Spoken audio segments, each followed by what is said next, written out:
Guys तो आगे clip देखकर आपको पता लग ही गया होगा कि आज की वीडियो किसके ऊपर होने वाली है। तो चलिए बिना टाइम वेस्ट किए आज का वीडियो स्टार्ट करते हैं। आज की पूरी वीडियो तो वॉइस ओवर के ऊपर ही रहने वाली है, क्योंकि वहाँ पे इतना ज़्यादा साउंड, इतना ज़्यादा नॉइज़ हो रहा था ना कि मेरी ओरिजिनल आवाज़ तो आ ही नहीं पा रही थी। तो दोपहर के अप्रॉक्स 2 बजे के आसपास हम मंदिर पहुँच गए थे, और यहाँ पे भी आने के बाद नहीं पता लगा कि अभी भी रथ यात्रा को 2 घंटे बाकी है। तो जैसे कि आपको देखकर पता लग ही रहा होगा कि देखिए कितना ज़्यादा उत्साह के साथ यहाँ पर रथ यात्रा की तैयारी की जा रही थी। और अगर आप झारखंड के हो तो झारखंड का फेमस डांस तो होना बनता है ना। तो फिर यहाँ पर ज़ोरदार उत्साह के साथ यहाँ पर प्रोग्राम चल रहा था। आज की वीडियो को एंड तक देखना, क्योंकि हम काफ़ी ज़्यादा मस्ती करने वाले इस वीडियो में। काफ़ी कुछ मैं दिखाने वाली हूँ, अपने होम टाउन के बारे में बताने वाली हूँ, और बहुत ही इंटरेस्टिंग फैक्ट्स भी बताऊँगी जो कि जगन्नाथ जी के ऊपर ही है। और मैं ना आपको व्लॉग में गलती से ही कहीं दिखूँगी, क्योंकि मैं व्लॉग खुद ही शूट कर रही थी। और तो और भाई साहब, यहाँ जो भीड़ थी ना, उसका मुकाबला तो मैं आपको क्या बताऊँ। मुझे तो जगन्नाथ जी के दर्शन ही नहीं हो रहे थे। वैसे आपने सुनहरे झाड़ू के बारे में तो सुना ही होगा, और अगर नहीं सुना है तो चलिए मैं बताती हूँ इसकी स्टोरी। क्या है ना, जब यात्रा प्रारंभ होती तो उसके पहले ही जो वहाँ के राजा होते हैं, मतलब जैसे उड़ीसा के राजा है, तो हमारे यहाँ के जो राजा है वो आगे रथ के आते मतलब झाड़ू लगाएंगे, और उसके बाद ही जाकर आगे यात्रा प्रारंभ होगी।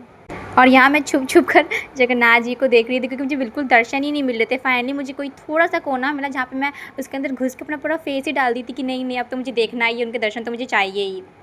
और यहाँ पर ऊपर से भी मैं रिकॉर्ड करने की कोशिश कर रही थी, पर हो ही नहीं पा रहा था गाइज़। चलो मेरे साथ आप भी दर्शन करो, कमेंट सेक्शन में लिखो जय जगन्नाथ। और शायद इस भीड़ में आपको ऋतिका कैप दिख ही रही होगी। अब आप ये सोच रहे होंगे कि मैं इस भीड़ में कर क्या रही हूँ। गाइज़ मैं रस्सी ढूंढ रही थी कि मुझे कहीं से रस्सी मिले और मैं उसे पकड़ूँ।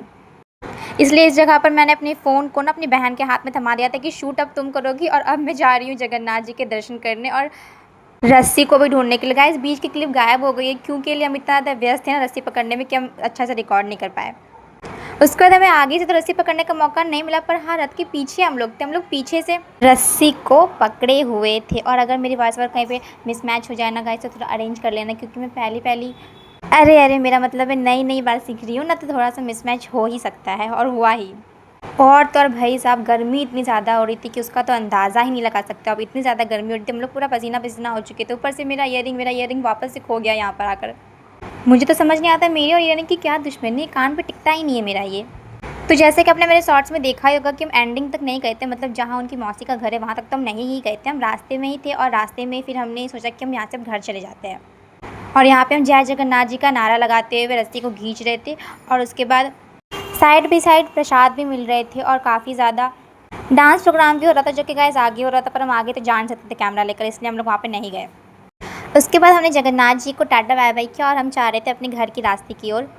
और देखो जाना टाइम भगवान जी मुझ पर फूल की बरसात भी कर दी। मेरा मतलब है फूल की बरसात भी कर दिया उन्होंने मुझ पर, मतलब मुझ पर कृपा कर दी।